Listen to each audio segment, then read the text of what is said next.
not dedicating, or we finally dedicating, or where we are on the resources?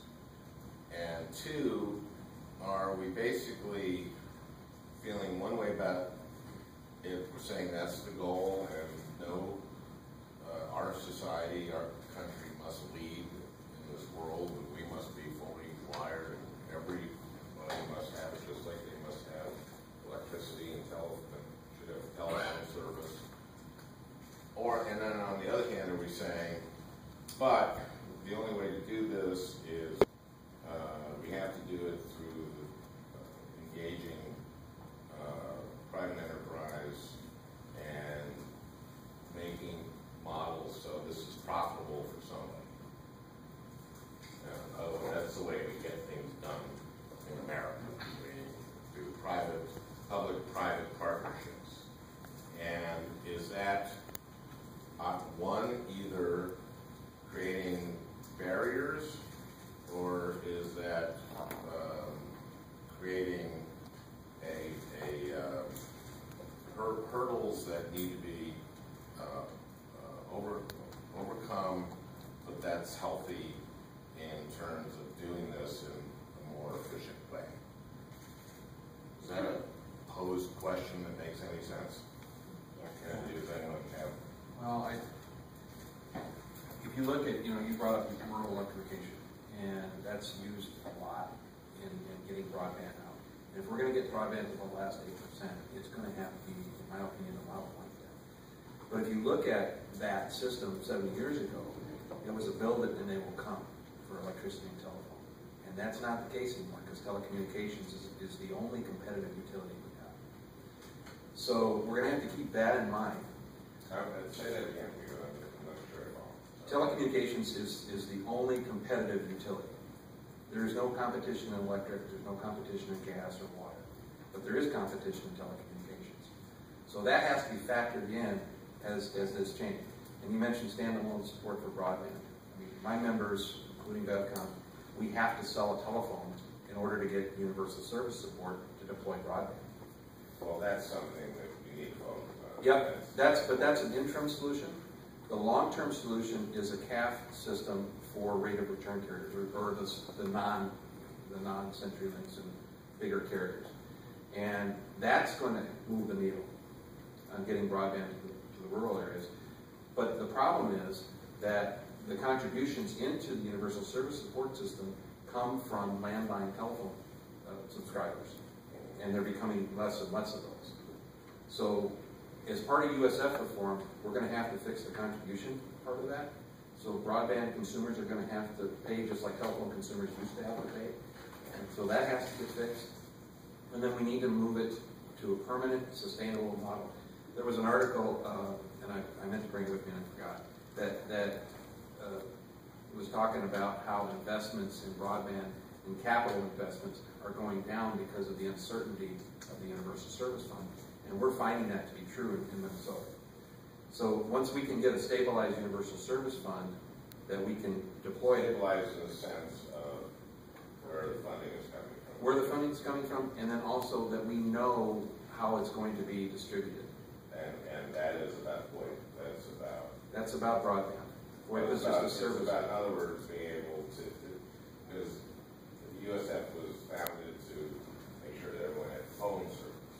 So it's now doing broadband, but it's only giving money to broadband if it's bundled with phone service. Correct. Not VoIP, but landline telephone service. Yeah, landline telephone service. And since that is not the model anymore necessarily in terms of what people want, they want high-speed internet, and they'll more and more people are saying, "Oh, I'm fine with a cell phone." Great. I'm not 60 years old, therefore I'm fine with a cell phone. Great. We got a landline in our house. You did? Thank you. Yeah. I'm over 60 and I 64, don't. so I think you'll find that at least in rural areas, yeah. those who have, our older customers still retain their landline. And then also I think you will find that families and children will have a landline because it's easier. The school may have some sort of program to notify through a phone line that school's canceled or whatever. Right. So I think you'll find that there are certain segments of the population. Well, I know that my kids don't have Right, it, absolutely. My kids don't. Who are college students. Anybody here whose kids have landlines? Well, mine does, because she lives on a farm in western Minnesota, and that's the only way she can get broadband. And she has fiber to the home on her farm.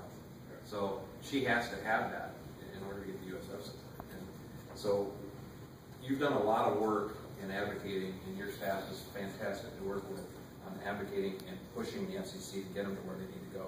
We're hoping that they're going to make a decision on the standalone broadband support by the end of the year, and that's largely because of your work and Senator Klobuchar. But that gets us, that's an interim fix.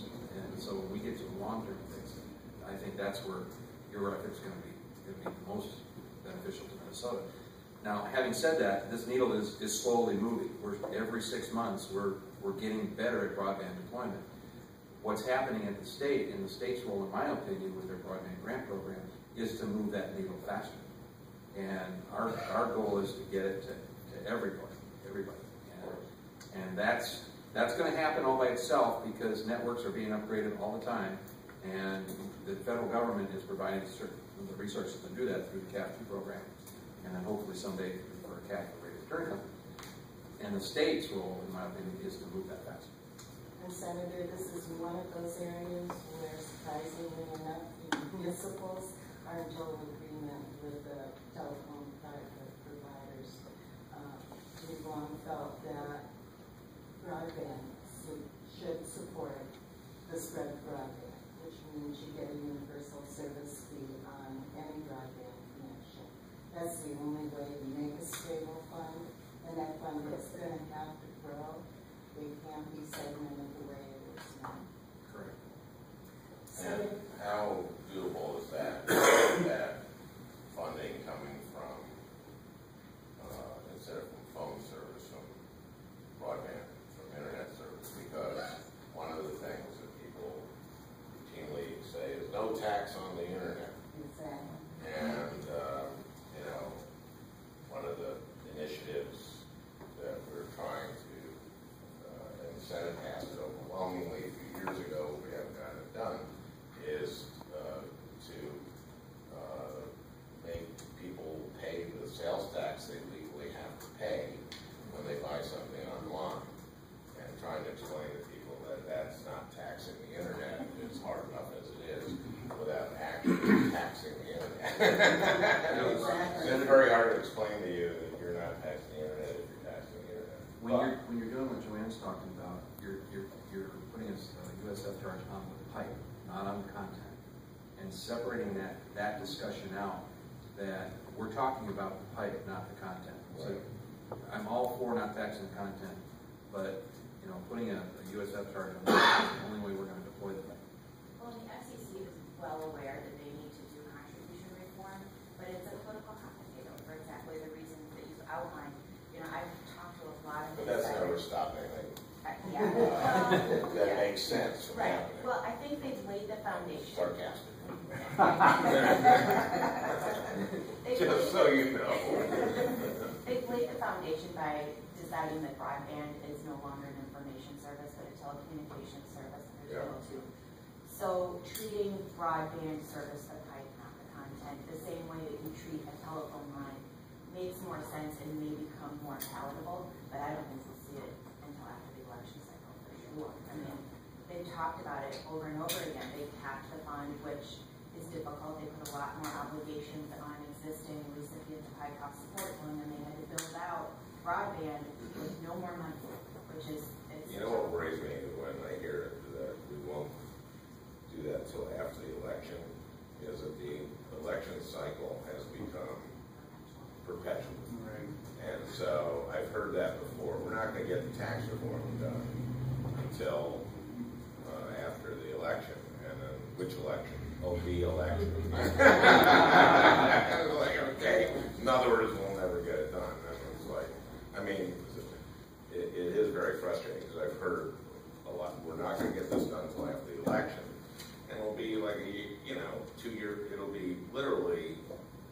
month after the election, and you'll start to hear like, well, we got other stuff to do right now. And you go, oh, but what about that? And we never get to it until it's too late. So that sounds like one of the barriers where we have a commitment to broadband, universal broadband on the one hand, but we don't have the way to really fund it. Senator? I misspoke earlier, it's 427 million, I don't know where my brain was. Yeah, that's why. But now